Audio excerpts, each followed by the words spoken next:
사람이란 제목으로 하나님 말씀 증거하겠습니다.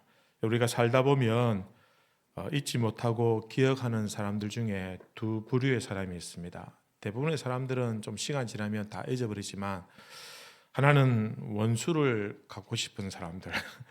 정말 내 마음에 상처를 주고 나에게 고통을 줘서 정말 잊을 수 없다. 내가 언젠가 한번 안 갚으면 하겠다라는 이런 마음을 가지고 기억하는 사람들, 그죠?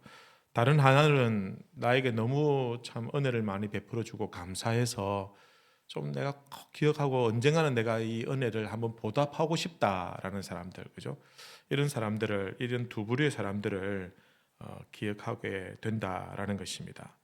저도 잊혀지지 않고 고마운 분들이 많이 있었습니다. 그 중에 제가 이제 신대원 들어가기 전에 학부 4학년 때에 좀 작은 교회에 전도사로 이렇게 간 적이 있습니다.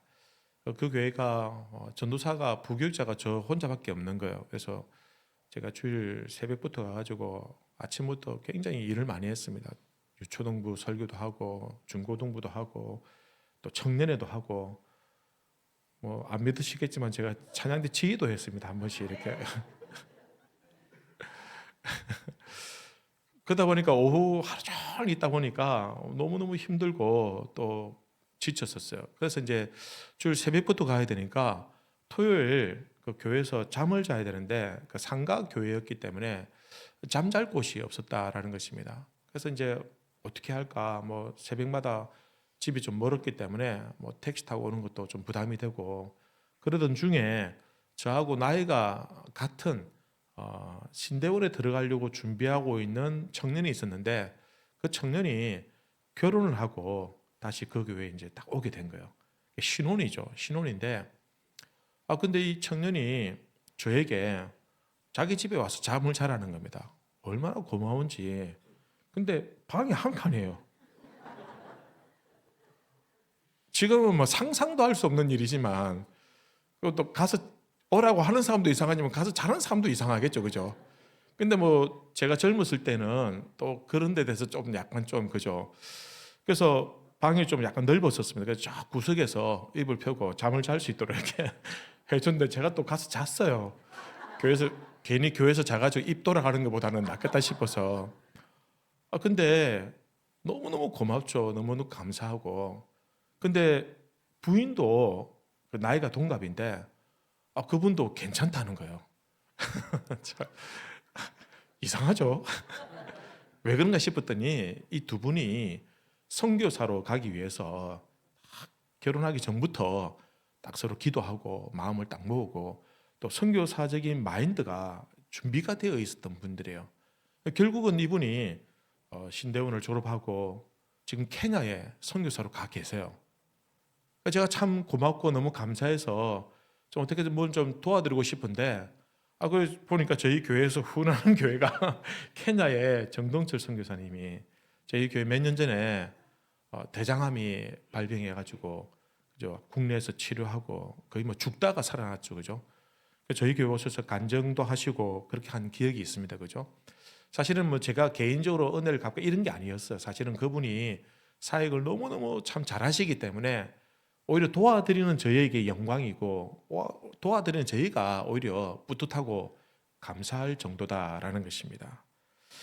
여러분, 우리가 날마다 새롭고 건강하게 행복하게 사는 비결 중에 하나가 무엇이냐면 나에게 상처와 아픔을 주고 피해를 준 사람들은 그냥 다 잊어버리고 다 모든 거 다 깡그리 그냥 다 잊어버리고 나에게 은혜를 베풀어 준 사람을 기억하는 것입니다. 우리가 성경을 보면 하나님께서 우리에게 그런 모습을 보여주셨어요. 이사야 43장에 보면 곧 나를 위하여 나는 나를 위하여 내 허물을 도말하는 자니 내 죄를 기억하지 아니하리라. 하나님께서 우리의 모든 허물과 죄를 기억하지 않겠다. 그런데 재밌는 것은 나를 위하여 곧 하나님 자신을 위해서 우리 죄를 기억하지 않겠다라는 겁니다. 저는 이 말씀이 무슨 말씀인지 묵상해 보면서 그렇구나. 하나님께서 우리가 죽고 하나님 앞에 심판대에 섰을 때 우리 죄를 다 기억하고 계신다고 한다면 우리 모든 허물을 다 낱낱이 알고 꿰뚫어 보고 계신다고 한다면 우리를 과연 용서할 수 있을까? 우리를 용납하시고 천국에 보내주실 수 있을까? 하나님 물론 다 알고 계시지만 하나님께서는 그 모든 죄를 잊어버리고 용서해 주셨다라는 겁니다. 하나님께서 우리를 긍휼을 베풀어 주시고 우리를 사랑하기 위해서, 우리를 구원하기 위해서 하나님께서 우리의 모든 죄를 기억하지 않을 정도로 우리를 용서해 주시고 긍휼을 베풀어 주신다라는 그런 의미가 아니겠냐라는 것입니다. 여러분, 나를 위해서 다른 사람의 허물과 다른 사람의 연약함을 용서해 주는 거, 잊어버리는 거, 사실 우리를 위해서 필요한 일이다라는 겁니다. 내가 누군가를 미워하는 마음을 가지고 있으면요, 여러분, 내가 누군가를 미워하는 그 마음이 다른 사람을 상하게 하는 것이 아니라 그 마음이 나를 상하게 하더라는 겁니다. 그 원한이 결국은 나를 망치게 하는 것입니다. 여러분, 상처 입은 우리 자신을 행복하게 만드는 비결은 잊어버리는 겁니다. 오히려 받은 은혜를 기억하면서 내가 누군가에게 받은 은혜가 있고 감사가 있다면 그것을 갚으려고 하는 그런 마음이 오히려 우리를 행복하게 해주고 또한 우리를 하나님 앞에서 건강하게 만들어준다라는 것입니다. 여러분, 내 힘으로 잊어버리기가 힘듭니다. 우리는 그런 것들을 참 용서하기가 참 쉽지가 않아요. 우리 성품이나 우리의 인격으로는. 그래서 하나님께서 도와주셔야 된다라는 겁니다. 하나님께서 우리를 도와주실 때에 하나님의 도우심으로 말미암아 하나님이 우리를 잊어버려 주신 것처럼, 용납해 주신 것처럼 우리도 다른 사람들을 용서하고 용납하고 이해해 주어야 된다라는 거죠. 그것이 우리를 위해서 좋은 선택이다라는 겁니다. 여러분, 망각의 은혜가 있습니다. 잊어버리는 것들이 필요할 때가 있습니다. 여러분, 다 기억한다고 생각해 보십시오. 공부는 좀 잘할지 모르겠지만 다 기억하면 우리가 살 수 없습니다. 잊어버릴 것은 잊어버리고 기억해야 될 것만 기억할 수 있는 우리 성도님들 되시길 바랍니다. 하나님께서도 그렇게 하셨어요. 하나님께서 우리를 기억하시는데 어떤 것을 기억하시느냐? 출애굽기 20장에 보면 나를 사랑하고 내 계명을 지키는 자에게는 1000배까지 은혜를 베푸시느니라. 여러분, 1000배까지 은혜를 베풀어 주시려면 하나님 잊어버리시면 안 되죠. 우리의 1000배까지 우리를 기억해 주셔야 하나님께서 우리에게 은혜를 베풀어 주신다라는 것입니다. 즉, 하나님을 사랑하고 계명을 지키는 자는 하나님께서 1000배까지 갚아 주신다라는 것입니다. 우리가 하나님을 위해서 조금이라도 수고한 것이 있다고 한다면 하나님께서 반드시 갚아 주신다는 겁니다. 여러분, 나를 위해서 하는 것이 아니라 내가 하나님을 위해서 뭔가 선한 일을 할 때, 내가 하나님을 사랑하고 하나님을 기쁘시게 한 일이 조금이라도 있다고 한다면 하나님 분명히 그것을 기억해 주신다라는 겁니다. 우리 죄와 허물은 하나님께 용서를 구하면 하나님 또 그것을 또 용서해 주시고 다 잊어버려 주신다라는 겁니다. 오늘 본문에 보면 하나님께서 한 사람을 기억하고 있다라고 말씀하십니다. 그 사람은 누구냐? 고넬료라는 사람입니다. 이 사람은 로마에서 파견된 이 식민지로 통치하고 있는 이스라엘을 다스리기 위해서 군대들을 보내는데 그 중에 장교로서, 백부장으로서 이 이스라엘에 거주하고 있는 사람이었습니다. 그런데 어느 날 천사가 그에게 나타났습니다. 그리고는 이렇게 말합니다. 10장 4절에 고넬료가 주목하여 보고 두려워 이르되 주여 무슨 일이니까? 천사가 이르되 내 기도와 구제가 하나님 앞에 상달되어 기억하신 바가 되었으니, 너의 기도하는 것과 내가 구제한 것이 하나님께 상달되어졌고 그리고 하나님이 그것을 기억하신다라는 것입니다. 여러분, 기억한다라는 말의 이 의미의 이 원어적인 의미는요, 돌에 마치 기념비에 글을 새겨서 오랫동안 수백 년 동안 그것을 새겨 놓는 것과 같은 의미입니다. 즉, 하나님께서 기억하신다라는 것은 잊지 아니하시고 반드시 그것을 갚아주신다라는 그런 의미로 사용하고 있는 겁니다. 하나님께서 언젠가는 갚아준다는 겁니다. 하나님은 이 말씀처럼 우리를 기억하시고 비록 이스라엘을 식민지로 지배하는 이방인이었지만 하나님께서는 교회의 역사 가운데 너무나도 중요한 인물로 이 고넬료를 기억하고 있다라는 것입니다. 우리가 사도행전을 쭉 설교하면서 살펴보고 있는데 여러분 사도행전 전체를 대표할 만한 사도행전이 어떤 성경인가라는 것을 그 성격을 보여주고 있는 대표적인 구절이 있는데 그것이 무엇이냐면 바로 사도행전 1장 8절입니다. 이런 말씀입니다. 오직 성령이 너희에게 임하시면 너희가 권능을 받고 예루살렘과 온 유대와 사마리아와 땅끝까지 이르러 내 증인이 되리라 하시니라. 여러분 이 한 구절이 사도행전 전체를 성격을 잘 보여주고 있는 성경입니다. 이 구절은요, 이 복음이 어떻게 진행되고 있으며 이 복음의 그 확장이 어떻게 과정을 겪고 있는가라는 것을 잘 보여주는 그런 말씀입니다. 복음이 처음에는 어디서부터요? 예루살렘에서부터, 그리고 온 유대와 사마리아와, 그리고 그 넘어서 땅끝까지 이르러 복음이 전환점을 맞이하고 세 가지 국면을 맞이한다라고 보고 있습니다. 그래서 하나님께서는 복음이 확장될 때마다 예루살렘에서 온 유대와 사마리아로 확장될 때, 그리고 사마리아와 온 유대에서 땅끝까지 확장될 때, 그때마다 하나님께서는 특별히 어떤 사람들을 불러서 그 사람을 통해서 복음이 확장되도록 역사하셨다라는 것을 우리가 알 수 있습니다. 여러분 처음에 예루살렘에서 복음이 시작됩니다. 그리고 그 예루살렘에서 복음이 폭발적으로 성령이 임하시고 성령 강림으로 말미암아 복음의 역사가 일어날 때 그 중간에 그 구심점이 된 사람이 누구냐? 바로 베드로였습니다. 베드로가 비록 예수님 부인하고 도망갔지만 그가 부활하신 예수님을 만나고 난 이후에 하나님께서는 그의 그 충직스러움과 그리고 그의 어떤 헌신, 그리고 그의 신앙 고백을 기억하시고 그를 하나님의 이 귀한 복음의 사역을 위해서 사용하셨다라는 겁니다. 성령의 임하심으로 말미암아 이 복음의 역사는 베드로를 통해서 3,000명, 5,000명의 복음이 선포되어지고 사람들이 회개하고 세례를 받고 그리고 죽은 자도 살리고 그리고 기적과 능력을 일으키는 놀라운 역사들을 이 베드로를 통해서 이루어 가셨습니다. 그래서 예루살렘에 복음의 역사가 충만하게 일어났다라는 것입니다. 하나님께서는 그를 잊지 않으셨어요.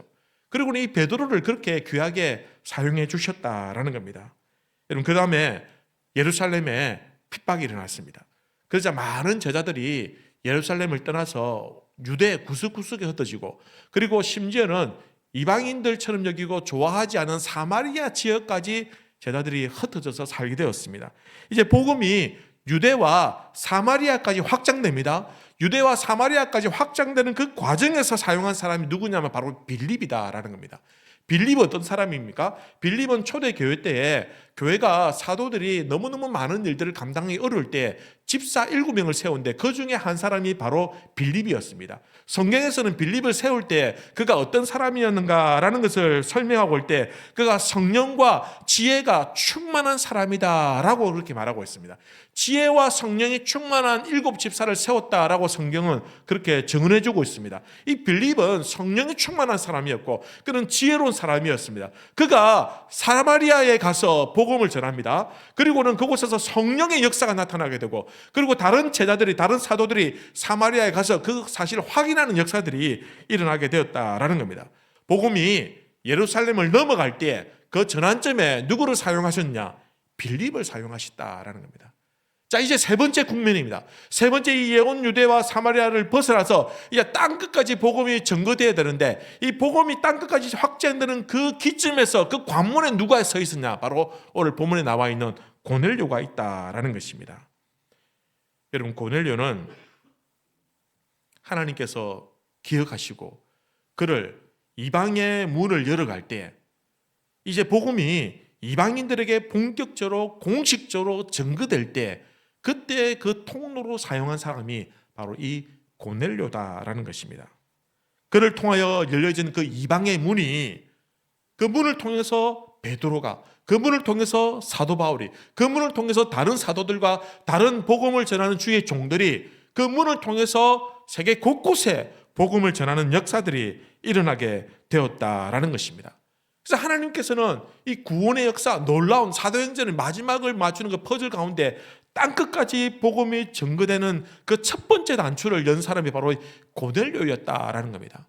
그러니 그 사람은 그냥 단순히 한 사람이 이방인이 구원을 받았다, 단지 한 사람이 착한 일을 해가지고 예수님을 만나고 구원을 받았다 이 이야기를 하는 것이 아니라 그의 인생을 통해서 그 한 사람을 통해서 복음이 세계 곳곳에 땅끝까지 확장되는 놀라운 그 전환점이 되게 해주셨다라는 것입니다.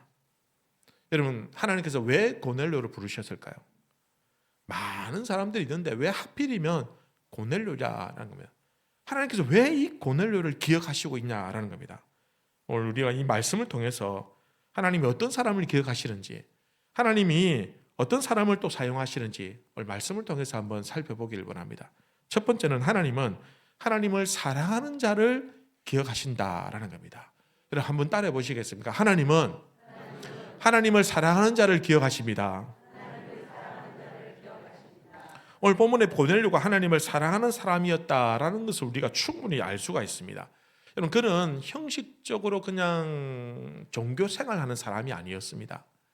그가 이방 나라에 가서 좀 외롭기 때문에, 쓸쓸하기 때문에, 심심해서 그가 예수를 믿은 것이 아닙니다. 이런 유대인들처럼 의무적으로 어쨌든 싫으나 좋으나 무조건 회당을 가야 되고 절기를 지켜야 되고 하는 그런 어떤 의무적으로 형식적으로 하는 사람도 아니었습니다. 그는 신실하게 자발적으로 하나님을 인격적으로 만난 사람이었습니다.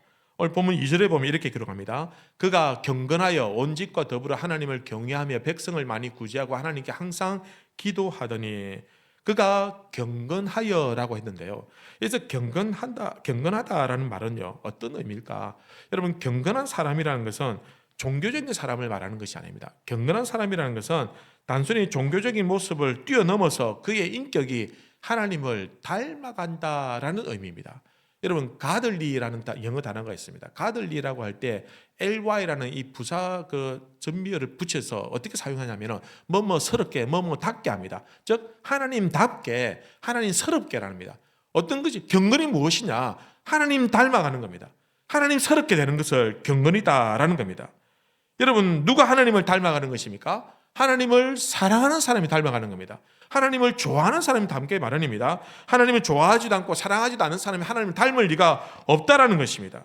여러분, 성경에서 말하고 있는 수많은 종교 활동을 많이 하는 것이 중요한 것이 아니라 정말 중요한 것은 하나님을 진심으로 사랑하는 것, 하나님은 그것을 원하신다라는 겁니다. 여러분, 세상 사람들도 각각 자기 나름대로 신을 섬깁니다. 우상을 섬기고 귀신을 섬기기도 합니다. 그리고 그 신들을 섬기면서 종교 활동을 합니다. 일본에 가면 수많은 신들이 있다고 합니다. 뭐 어디 가도 신이 있고 뭐에도 신이 있고 심지어는 화장실에도 신이 있다라고 합니다. 화장실에 신이 있는데 왜 그런지, 변비 때문에 신이 있는지 모르겠지만 어쨌든 간에 모든 신들을 다 섬긴다고 합니다. 그죠? 그래서 제사도 지내고 신사참배도 하는 것입니다. 그리고 그 신을 통해서 뭐 애군이 물러가고 복을 받기를 원한다라는 겁니다.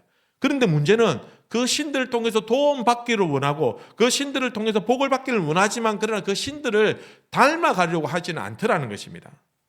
단순히 자기를 지켜주고 보여주기를 바랄 뿐이지 그 신을 좋아하고 그 신을 닮아가려고 하고 그 신답게 살는 것은 원하는 것이 아니더라는 것입니다. 여러분, 진정한 경건은 무엇이냐? 진정한 신앙이 무엇이냐? 하나님을 닮아가는 것, 가들리 하는 것입니다. 신과 동행하는 것입니다. 하나님을 사랑하고 하나님의 성품을 닮아가려고 하고 예수님에게까지, 그리스도에게까지 잘하려고 하는 것이 진정한 신앙이요 진정한 경건이 된다라는 겁니다. 그게 진짜 신앙인 것입니다. 기독교의 신앙의 본질은 이런 것입니다. 여러분, 우리가 하나님을 사랑하고 하나님을 사랑함으로 말미암아 하나님을 섬기는 것입니다. 단순히 복만을 바라보고 복을 구하기 위해서 하나님을 섬기는 것이 아니라 하나님 축복해 주는 것도 감사하고 좋죠. 하지만 더 본질적으로 중요한 것은 내가 하나님을 사랑하는 것, 진심으로 하나님을 경외하고 그분을 닮아가려고 하는 것, 이것이 진짜 신앙의 본질이 된다라는 것입니다. 하나님께서도 우리가 수많은 종교 활동하는 거 원치 않습니다. 수많은 제사를 지내는 것보다 더 중요한 것은 그 중심에 하나님을 사랑하는 마음이 있느냐라는 것을 더 원하신다라는 것입니다. 그리고 하나님께서는 하나님을 사랑하는 자의 기도를 들으시고 응답해 주시는 것입니다. 여러분, 나중에 고넬료가 베드로를 만납니다.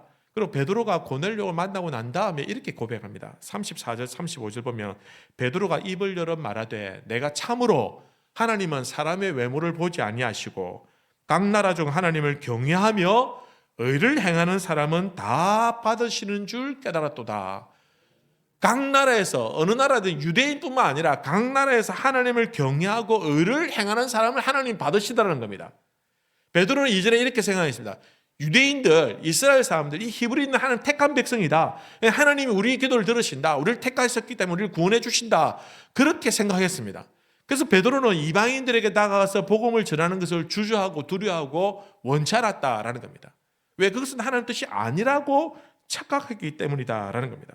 그러나 고넬료를 딱 만나고 보니까 고넬료를 통해서 성령이 임하시고 거기에 구원의 역사가 나타나는 것을 볼 때 하나님은 외모를 보고 판단하시는 것이 아니구나. 고넬료가 가지고 있는 장교의 그 직분, 신분, 그가 가지고 있는 권세, 권위, 그가 가지고 있는 부유함, 이런 것들을 보고 하나님 구원해 주신 것이 아니라 그가 경건하고 그가 의롭게 행하고 하나님을 사랑하는 그 마음을 보시고 하나님이 이 사람을 택해 주셨구나 라는 것을 깨닫게 되었다라는 것입니다. 그의 출신이나 그의 자격이나 그의 신분이나 그의 위치가 중요한 것이 아니라는 것입니다. 하나님을 얼마만큼 경외하고 사랑하는가, 그것을 보시고 하나님은 기억하신다라는 겁니다. 하나님을 기억하는 조건이 무엇이냐? 하나님을 사랑하는 것입니다. 하나님을 사랑하는 것. 사랑하는 성도 여러분, 오늘 우리가 이 자리에 나왔는데요, 어떤 모습으로, 어떤 자격으로, 어떤 위치나 신분으로 얼마나 많이 가졌느냐라는 것이 중요한 것이 아니라 하나님이 나를 얼마나 사랑하느냐라는 것이 더 중요한 줄 믿습니다. 그러니 우리가 나올 때 모두가 다 우리의 심령이 벌거벗은 심령으로 나오셔야 됩니다. 내가 세상에서, 내가 직장에서, 내가 사회에서 가지고 있는 모든 직분들, 위치들, 신분 다 내려놓으시길 바랍니다. 내가 가지고 있는 부유함도 다 내려놓으시길 바랍니다. 내가 가지고 있는 체면도 다 내려놓으시고 그저 하나님 앞에 나올 때는 모든 것을 다 내려놓고 내 영혼이 벌거벗겨진 것처럼 순수하게 하나님을 의지하고 두 손 들고 항복하는 심령을 하나님께 나오시기를 우리 주님의 이름으로 기원합니다. 하나님, 그렇게 하나님을 의지하고 나올 때 그 사람을 기억해 주신다라는 것입니다. 선거철이 되면 여러분 이제 정계에 진출하는 분들이 이렇게 뭐 어떤 모임에 많이 가지 않습니까? 특별히 교회 모임에 이렇게 많이 오시는 분들이 있습니다. 얼굴 좀 이렇게 알리고 좀 인사도 하고 뭐 그 의도가 나쁘다고 생각하지는 않습니다. 그러나 와서 이왕 예배 드린다고 한다면 하나님이 그런 분들을 기억하실까? 우리는 기억하겠죠. 우리는 예전에 어떤 분이 우리 교회 오셨다, 어떤 분이 우리 교회 오셨다, 이런 거 다 기억하는데 하나님이 그분을 기억하실까? 하나님이 사랑하는 마음으로 와서 예배 드리지 못했는데 사람들을 위해서 왔다고 한다면 하나님이, 우리는 기억하겠지만 하나님은 과연 기억해 주실까? 그럼 하나님은 누구를 기억하셨냐? 하나님 찾고 하나님 사랑하는 마음으로 오신 분들을 기억해 주신다라는 것입니다. 성경은 그 하나님을 사랑하기에 항상 기도하는 사람이었다라고 이 고넬료를 설명해 주고 있습니다. 고넬료가 얼마나 기도했길래, 이방인이 뭐 기도하면 얼마나 했길래, 그가 뭐 기도 훈련을 받은 것도 아닌 것 같고, 그가 무슨 뭐 사도들과 무슨 교류를 하면서 기도해서 배운 것도 아닌 것 같은데, 그가 기도하면 뭐 얼마나 잘했길래, 얼마나 했길래 하나님께서 그의 기도를 기억해 주셨을까? 여러분, 고넬료가 기도하는 사람이었다라는 것을 하나님께서 기억하셨다라고 한다면 그의 기도가 순수하고 겸손하고 정말 하나님 앞에서 자신의 모든 것을 정직하게 내어놓고 기도하는 기도였지 않을까라는 겁니다. 수사학적으로 화려한 언변을 통해서 기도하는 것보다는 솔직한 마음으로 그 안에 있는 모든 것들을 다 끄집어내고 하나님을 의지하는 마음으로 기도했기 때문에 하나님께서 그의 기도를 기억하시는 것이 아닐까라는 것입니다. 여러분, 우리도 기도하는 사람이 되기를 바랍니다. 하나님께서 여러분들의 기도를 기억하실 때 어떻게 기억하길 원합니까? 여러분들이 기도하시는 것을 우리 하나님께서 기억해 주시길 바랍니다. 하나님께서 여러분을 기억하실 때 저 사람은, 저 자녀는, 저 아들은, 저 딸은 기도하는 딸이다. 이거 기억해야 됩니다. 여러분, 우리가 매일 열심히 운동하고 뭐 열심히 직장에 돈 벌고 또 취미생활하고 또 뭔가를 업적을 이루고 하는 이 모든 것들 하나님 기억해 주시겠지만, 그러나 더 중요한 것은 우리가 기도할 때 하나님께서 우리를 기억해 주신다라는 겁니다. 여러분, 다 좋지만 우리의 기도를 기억하지 못한다고 한다면 그건 우리가 기도하는 사람이 아니다라는 것을 증명한 겁니다. 하나님의 기억 속에 여러분의 기도가 있길 바랍니다. 하나님께서 기도하실 때 여러분의 기도를 통해서 역사하시고 여러분 기도를 통해서 구원의 일들이 일어나게 되기를 바랍니다. 여러분, 이제 날씨가 많이 풀렸습니다. 참 기도하기 좋은 계절입니다, 여러분. 그러니 기도하는 자리에 많이 나오십시오. 뭐 새벽 기도도 오시고 금요일 밤 기도해도 여러분 참 은혜스럽고 좋습니다. 함께 기도하면요 좋아요. 저도 이렇게 기도할 때 보면 뭐 저절로 이렇게 이제 누가 오시는지 알게 되지 않습니까? 근데 늘 기도하러 오셨던 분들은 오시면 뭐 그냥 오셨구나라고 하는데 안 보이던 분이 오시면 웬일이지? 이렇게 이렇게 되는 거예요. 그러면은 더 열심히 기도하게 되는 거예요. 저분이 무슨 일이 있어서 기도하러 오셨구나 하면 더 기도하게 되는 거예요. 여러분 오는 자체가 은혜입니다. 같이 와서 기도하는 자체가 우리가 서로 격려가 되고 은혜가 되는 것입니다. 올해 기도 많이 하는 주의 백성들 되시길 바랍니다. 여러분 고넬료가 기도했다라는 것은 하나님과 늘 함께 하기를 좋아했다라는 사람입니다. 여러분 사랑하는 사람은 늘 함께 있고 싶어 하죠. 그죠? 당연하지 않습니까? 그죠?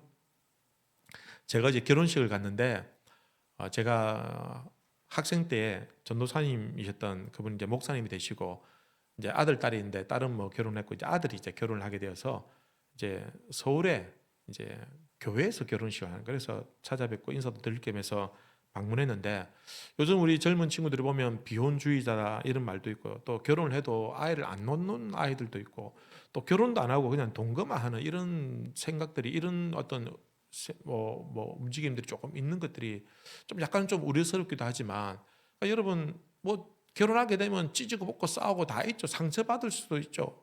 심지어는 어려움을 당할 수도 있습니다만 그러나 그럼에도 불구하고 결혼하는 이유가 뭘까? 같이 있고 싶어서 결혼하는 거 아닙니까? 내가 사랑하는 사람과 함께 가정을 이루고 함께 있고 싶기 때문에 그 결혼의 리스크가 없는 건 아니겠지만 있겠지만 그럼에도 불구하고 함께 같이 살고 싶기 때문에 함께 있고 싶기 때문에 결혼한다라는 것입니다. 제가 이제 결혼식을 보면서 참 모처럼 기분이 참 감사했던 것은 교회에서 결혼식을 하는 겁니다. 여러분 교회에서 요즘 결혼식 잘 안 하잖아요. 그죠? 예전에는 예식장도 뭐 좀 변변찮았고 또 교회에서 하는 결혼식이 훨씬 더 좋았기 때문에 하지만 요즘엔 예식장 너무너무 뭐 화려하게 이쁘게 잘 꾸며고 조명도 너무 좋고 신랑 신부 사진 찍으면 뭐 연예인처럼 이렇게 찍을 정도로 아주 좋기 때문에 교회는 그렇게 사진 안 나오거든요.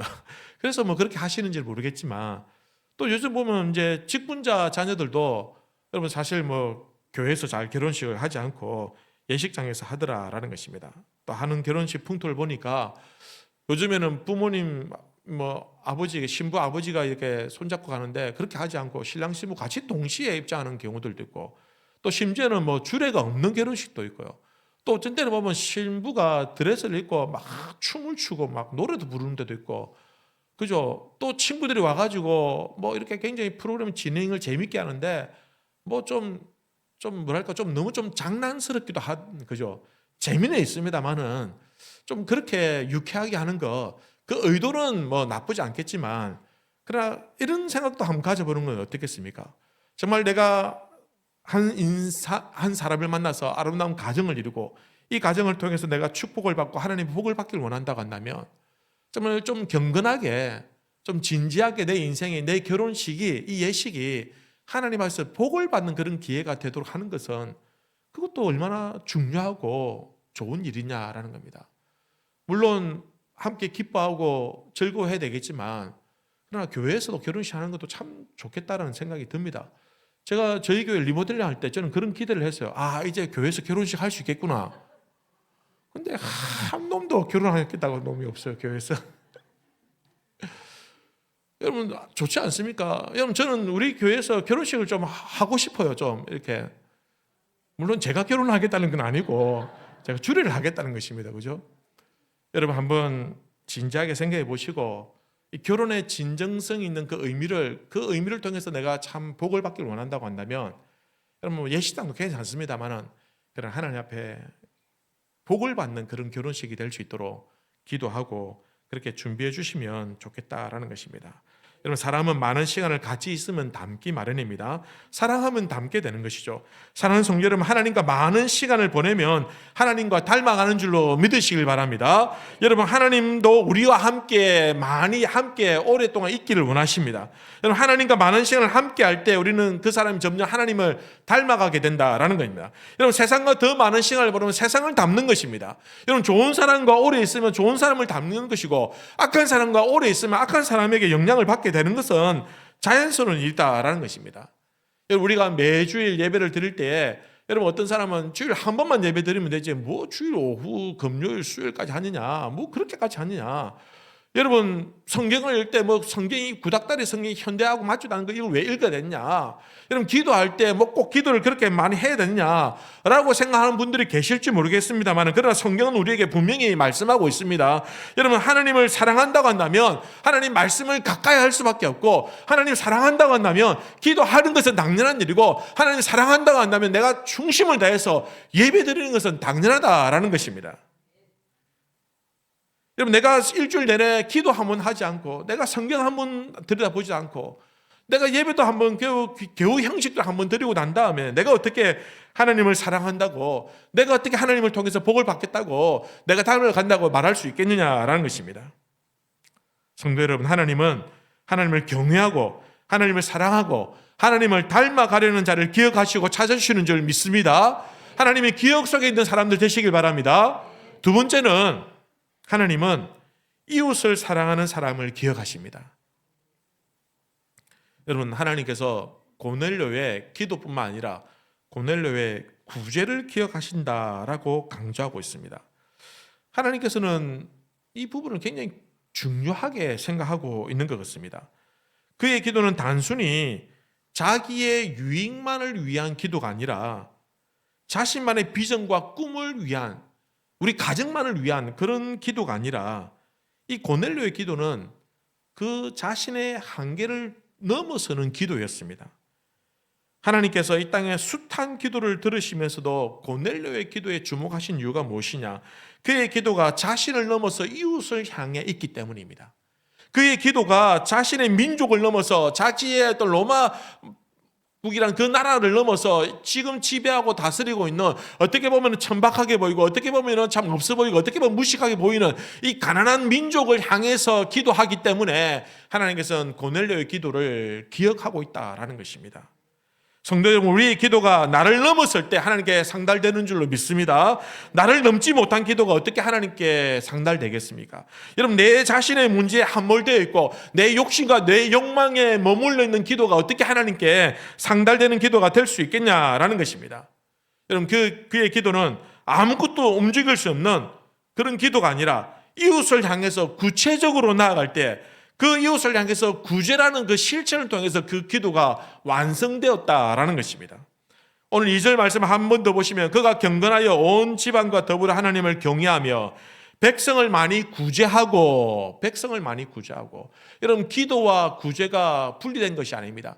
그가 기도했습니다. 이 백성을 위해서 기도할 때 그를 긍휼히 여기게 되고 그 백성들을 위해서 자기가 가진 것을 베풀고 나눌 수 있게 되었다라는 겁니다. 여러분 많이 구제했다고 했습니다. 많이 구제한다는 말은 무슨 말입니까? 내가 형편에 남아도는 것 구제하는 것이 아닙니다. 내가 그냥 남아도는 것, 내가 없어도 되는 것 그냥 주는 것이 아니라 내 힘이 붙이도록 힘을 다해서 구제했다라는 것입니다. 여러분 안 해도 되는 일, 힘에 지나도록 붙이지만 그러나 그럼에도 불구하고 그 일을 할 때 하나님께 그 구제를 기억하신다라는 겁니다. 여러분 하나님께서 두렛돈 드린 과부의 헌금을 주목하시고 칭찬해 주신 이유가 무엇입니까? 돈이 많아서가 아닙니다. 두렛돈이면 우리식으로 하면 그 경우 20원입니다. 20원 정도 드리심에도 불구하고 하나님 그 헌금을 기억하신 이유가 무엇이냐? 여러분 오늘날 이 땅에서 많은 사람들이 물질을 하나님께 기꺼이 드립니다. 수백만 원을 드리는 사람도 있고 수천만 원 드리는 사람도 있고 수억을 드리는 사람도 있고, 어떤 사람은요 병원에 학교에 몇 천만 원씩 몇 억씩 기부해서 기증하는 분들도 계십니다. 대단하지 않습니까? 그럼 하나님은 그것을 기억하시는 것이 아니라 생활비에 자신의 모든 것을 드리는 그 과부의 두렵돈을 기억하고 있다라는 것입니다. 남아도는 것, 없어도 되는 것이 아니라 힘에 붙이지만 힘을 다해서 드리는 그 사람의 중심을 하나님께서는 기억하고 있다라는 것입니다. 성도 여러분, 하나님은 고넬료의 구제를 하나님 자신에게 한 것처럼 그렇게 받아주셨습니다. 마태복음 25장에 보면 임금이 대답하여 이르되 내가 진실로 너희에게 이르노니 너희가 여기 내 형제 중에 지극히 작은 자 하나에게 한 것이 곧 내게 한 것이니라. 하나님은 어떤 분이시냐? 하나님 앞에 직접 싸들고 온 사람, 들고 온 사람, 헌신하고 구제하는 사람보다는 저 작은 소자, 그늘진 곳에 있는 사람들, 소외된 사람들, 그 사람들 향해서 나아가는 그것을 하나님께서 자신에게 한 것처럼 받아주신다라는 것입니다. 작은 소자에게 한 것이 하나님 자신에게 한 것이다 라고 여겨주신다라는 겁니다. 하나님은 우리의 기도를 들으실 뿐만 아니라 이웃을 향한 우리의 구제와 성김도 기억하시는 줄로 믿습니다. 그럴 때 하나님께서 기억하셨으니 반드시 어떻게 해주신다고요? 갚아주신다라는 것입니다. 여러분, 구원은 하나님의 은혜로 받습니다. 내가 잘한 것 없지만, 내가 아무것도 한 것 없지만, 그러나 그럼에도 불구하고 구원은 하나님께서 우리를 긍휼히 여겨주시고 우리를 은혜를 베풀어 주셔서 아무것도 대가 없이 그냥 그저 공짜로 은혜로 베풀어 주셨습니다. 그러나 여러분, 하나님의 상급과 축복은 우리의 공의와 선을 베푸는 그것을 통해서 하나님께서 갚아주신다라는 겁니다. 여러분, 내가 아무것도 하지 않았는데 무슨 상급이 있겠습니까? 내가 아무것도 선한 일을 하지 않았는데 내가 무슨 축복을 기대할 수 있겠습니까? 하나님은요, 선을 베풀고 공의를 행하고 정직하게 하고 그 사람의 그 선행을 기억하시고 그것을 기억하셨으니 천대까지 갚아주신다라는 것입니다. 사랑하는 성도 여러분, 여러분들이 기도하고 구제하는 일에 힘쓰는 주의 백성들 되시길 바랍니다. 여러분들의 기도와 여러분들의 선행과 여러분의 구제가 하나님의 기억에 남기를 바랍니다. 여러분, 우리 교회도 역시 우리 교회가 하는 이 모든 선한 일들이 하나님의 기억에 남기를 바랍니다. 여러분, 우리가 많이 구제하는 건 아닙니다. 사실은 우리가 하는 거 아직 부족합니다. 우리 교회보다 훨씬 많은 것들을 섬기는 교회들이 숱하게 많이 있습니다만은, 그러나 우리가 하나님께 기억되기 위해서는 힘이 붙이도록 좀 힘들지만 좀 어렵지만, 그러나 그럼에도 불구하고 내가 이 일을 통해서 하나님을 섬긴다라는 마음으로 선행을 베풀고 구제할 때 하나님 그것을 기억하시고 그것을 축복해 주신다라는 것입니다. 가진 건 많이 없지만 그러나 두렵도 느린 가부의 심정으로 우리가 힘을 다할 때 하나님 기억하시는 구제가 되는 것입니다.